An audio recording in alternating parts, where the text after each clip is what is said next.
Hello, everyone. Kelly Craft here, and today for my real life presentation, I have chosen Florence Nightingale.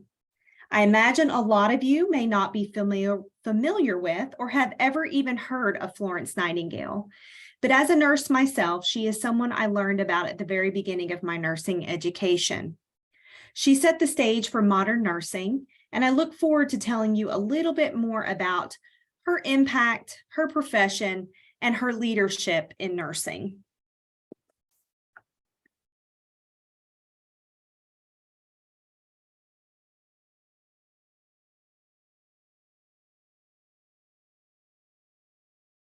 First, I want to start with a short video introducing you to Florence Nightingale.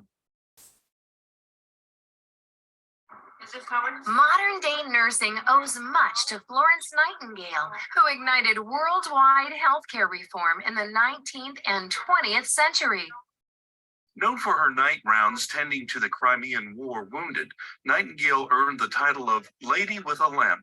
When she died on August 13, 1910, she became the first commoner to have a chapel at Westminster Abbey named in her honor. Besides pioneering hands-on care of patients and her outspoken concerns for radical changes in sanitation, she also established St. Thomas Hospital in England, as well as the Nightingale Training School for Nurses. Florence Nightingale believed her profession was a calling from God. She wrote to a friend, "For me, religion as laid down by St. John's Gospel, however imperfectly I have lived up to it, was and is enough." Brought to you by Museum of the Bible in Washington, D.C.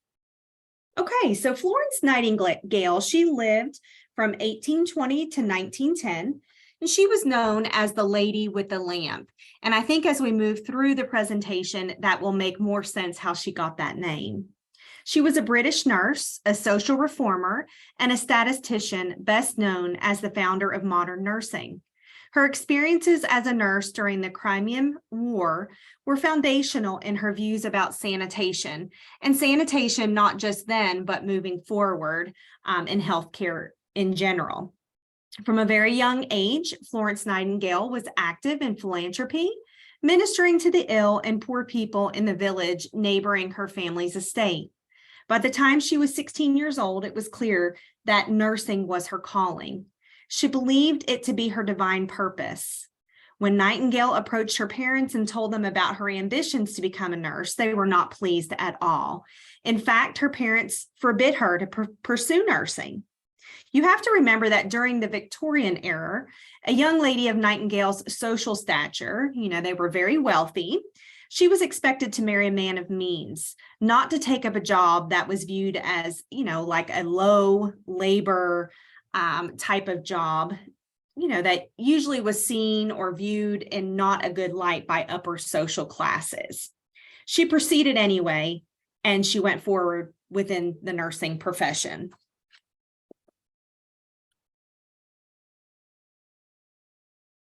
In the early 1850s, Nightingale returned to London, where she took a nursing job in Middlesex Hospital to help treat ailing governesses. Her performance there was so impressive by her employer that she was promoted to the superintendent within just a year of being hired. She found this position very challenging. If you think back to that time frame, there was an outbreak on cholera, and there was very unsanitary conditions. The combination of these two things, of course, caused a rapid spread of the disease. It was at this point that she made it her mission to improve hygiene practices within healthcare. She was the first nurse to put into place actions to improve quality of care that would decrease mortality rates in hospitals due to her newfound practices. So she really spent a lot of effort and a lot of time in, studying sanitary processes and what impact they had on actual mortality rates in patients. In October 1853, the Crimean War started. At the time, there was no female nurses stationed at hospitals in Crimea. The poor reputation of past female nurses had led the War Office to avoid hiring more female nurses. But after the Battle of Alma, England was in an uproar about the neglect of their ill and injured soldiers. Not only did they lack sufficient medical attention due to, understaffing, which is something we still deal with on a daily basis here in healthcare. So even back then, hospitals were horribly understaffed. But then also, the conditions were very, very poor. They were inhumane. They were unsanitary. And so it was just a really, really big problem.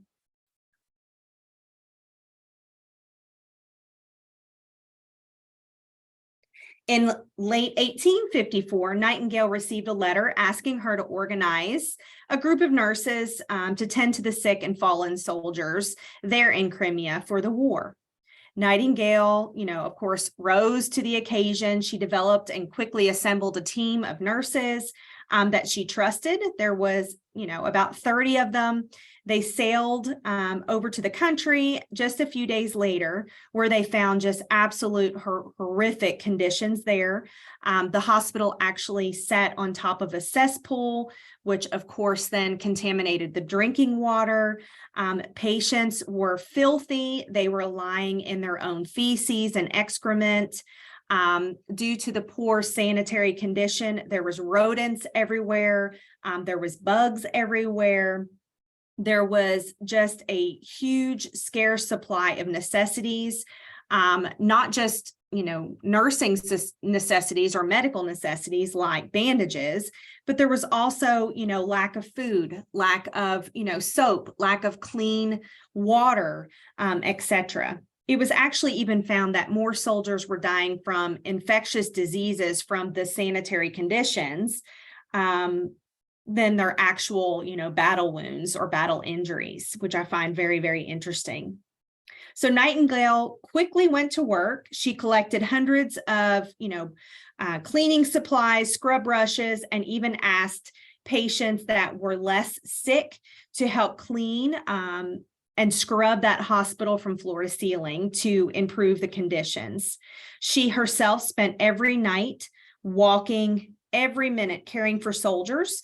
In the evening, she moved around in the dark hallways, carrying a lamp while she cared for and sought, anything that the soldiers needed while she was making her rounds. So when we go back to the lady with the lamp, that's where this comes from, because she moved from soldier to soldier, comforting these soldiers, using lots of compassion and care.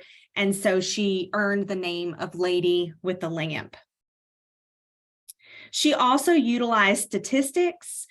She collected tons of data during this time while she was serving here, caring for these patients. She was able to, in her time there, connect poor sanitary condition practices, to be the main cause of high mortality rates in hospitals.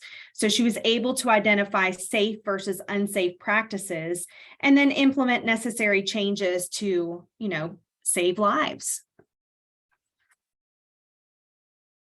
The environment conditions improved drastically within the course, and it improved patient outcomes. She developed programs to improve nutrition of soldiers. She provided, a laundry service to give clean linens as part of the future development and standards, for other future military hospitals to follow. She was even awarded the Nightingale Jewel and $250,000 by Queen Victoria for her previous work over a span of a year and a half during this time. Her impact on nursing, I find it, it just goes to show her character. She actually used the money that she was awarded to establish St. Thomas's Hospital and the Nightingale Training School for Nurses in 1860. Her efforts to, change healthcare greatly influenced the quality of care in the 19th and 20th centuries. And, even as I was doing my research, she still impacts nursing even in the 21st century. And we're going to talk about that, even just in the recent, COVID-19 pandemic. I feel like her practices have kind of set forth, how nurses handled the current pandemic that we're living in today. She became very well known and a figure of admiration of the public. So the public really started to look up to her. Nursing was no longer viewed as a disvalued profession. It was viewed as, education being necessary. It was very interesting to find that women of all statures, including the wealthy, started to enroll and wanted to become nurses, where previously to Nightingale, that just was not the case. Nightingale did unfortunately contract Crimean fever and actually never did fully recover from that. By the age of 38, she was bedridden and homebound, but that did not stop her work or efforts to improve healthcare. She continued to work even in that state, for the rest of her life. In 1859, she published Notes of Hospitals, which focused on how to properly run civilian facilities or civilian hospitals. She also acted as an advisor during the Civil War. She was consulted during that time to help, come up with strategies and ways to best manage field hospitals during the war. In 1908, she was awarded the Merit of Honor by King Edward. Nightingale's greatest contribution to nursing was her vision that led the nursing profession to, not imagine and hope what healthcare should be, but she actually taught us how to put these things in that action. It doesn't have to be a hope. It can be put into action, and she showed us how to make nursing what it is today. When I think about, Florence Nightingale's leadership style, it's important to evaluate what nursing, was actually like during the Victorian times in the 1850s. As I stated, nurses were not valued, necessary. They didn't feel like, often, it was viewed that women went into nursing. They didn't need any type of skill set in order to be able to do that. Nurses were not trusted then because there was a facade that these women had questionable morals. They had questionable values. Nightingale stepped into the profession during these times and faced this misguided representation of nursing head on. She put words into action. She showed firsthand improvement to be seen with improved sanitary conditions, solutions to the nursing shortage, and how when we can have, more nurses, how that would improve patient outcomes. She created a nursing school to better prepare them with the educational materials and skills needed to improve patient outcomes as well. She understood evidence-based practice and taught this practice to new nurses, utilizing critical thinking through observation and then skilled intervention. Nightingale's career began during an epidemic, and she rose to the occasion. She led by example, and she instituted change throughout, just extraordinary, just amazing organization and leadership skills under extreme, not easy circumstances. One could imagine how hard this would be since we just experienced the COVID-19 pandemic and we're still experiencing it. How hard was it to give quality care during while maintaining infection control during these times? We've made strides in the COVID-19 pandemic, obviously since 2020. Nurses were really, really stressed. It's very hard to even explain the environments in the hospital unless you lived it like I did. And you can see just the improvements that we've had. Nurses were very stressed, very strained during that time when 2020 hit and the pandemic hit. And so it wasn't easy. And here we are in the 21st century facing something that Nightingale faced, and we lived it. We survived it. We made improvements, and patients are doing better now than they were in 2020. Transformational leadership, as stated in our textbook, states transformational leadership theory describes how effective leaders inspire and transform followers by appealing to their ideals and emotions. You know, Nightingale set the stage for the nursing profession through the use of transformational leadership. I really believe that. She showed the healthcare profession that the best quality of care can be given even in the worst dire situations. In a world where we have been faced not only with the COVID-19 pandemic, but also other disasters such as, Hurricane Katrina or the Ebola epidemic, Nightingale taught us to have courage in the face of adversity. Nurses have rose to this adversity in these examples, and actually the nursing profession is rated as the #1 trusted profession for the last 20 years, according to the Gallup survey. The public trusts nurses because we are the guardians of, the public. They trust in healthcare, and that all began with Nightingale, according to the American Nurse Journal. Nightingale used referent power to put change into action. Her passion for caring to the ill to improve the environment for patients, and her leading by example helped her earn respect of those she led, and also set the stage for future leaders she advised. She was an advocate for not only the patients she cared for, but for the nurses she taught personally and all nurses that have followed since. Nightingale showed and supported practices of lifelong learning that are still in full force today. Nurses are entrusted to care for their patients to the best of their ability. We vow to immerse ourselves in lifelong learning so that we can always give the best care to our patients through changes needed by lifelong learning.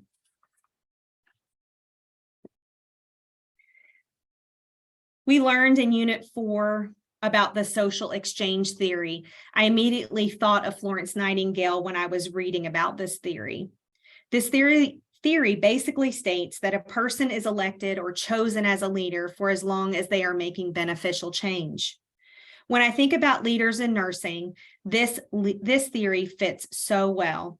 In healthcare, we need leaders that can walk the walk and can talk the talk.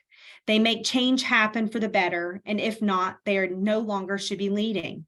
This is especially true because healthcare and nursing is an ever-changing environment. Nightingale as a leader emerged, due to her competence and her contributions to nursing. She continued to lead the profession for many years and literally was the change in how nursing was viewed and perceived. She had great success for many years, and 200 years later, she is still getting credit for her contributions to the profession. I love this quote. I attribute my success to this. I never gave or took any excuse. It's so telling to the person that she was and how dedicated she was to her cause. Some of you may ask, why did I choose to profile Florence Nightingale? I have been a nurse for 22 years. I still remember like it was yesterday learning about her and what she meant to the nursing profession in my very first nursing course many years ago. Her impact and drive during times of limited resources, but her believing and having so much compassion for others was truly inspiring to our profession. Having belief, empathy, compassion, dedication, and to be inspiring to others is exactly why I chose nursing. It is who I am, and it was who Florence Nightingale was as well. At my nursing graduation, it's customary to have a nursing pinning ceremony. In the ceremony, we're pinned by a nursing professor that symbolizes our accomplishments in school. We also light a Nightingale lamp. We gather in a large circle and we recite the Nightingale Pledge as follows. I pledge myself here before the presence of this assembly to practice my profession with integrity. I will endeavor to maintain and elevate the standard of nursing, both as a science and as an art. I wholeheartedly recognize the importance of high standards of care and personal accountability. I devote myself to healing, protection, and welfare of those committed to my care. I accept a duty to work for the improvement of health in the communities in which I live and work. I will hold in confidence all personal matters committed to my keeping and will respect the privacy of medical information. I will act with compassion in ethical matters. I will not knowingly administer or consume any harmful substance. I commit to interdisciplinary collaboration and lifelong learning. I fully acknowledge the seriousness of the responsibility that I accept in my calling and the significance of this pledge that I take today. We still hold this tradition at every nursing pinning ceremony currently at the college where I work. I feel it speaks volumes to the impact that Florence Nightingale had on healthcare and the nursing profession still to this date. We all look to her. We all hope to strive to be her. She was an advocate and mentor to each of us still 200 years later. I thank you so much for listening. I hope you enjoyed the information and enjoyed learning about Florence Nightingale.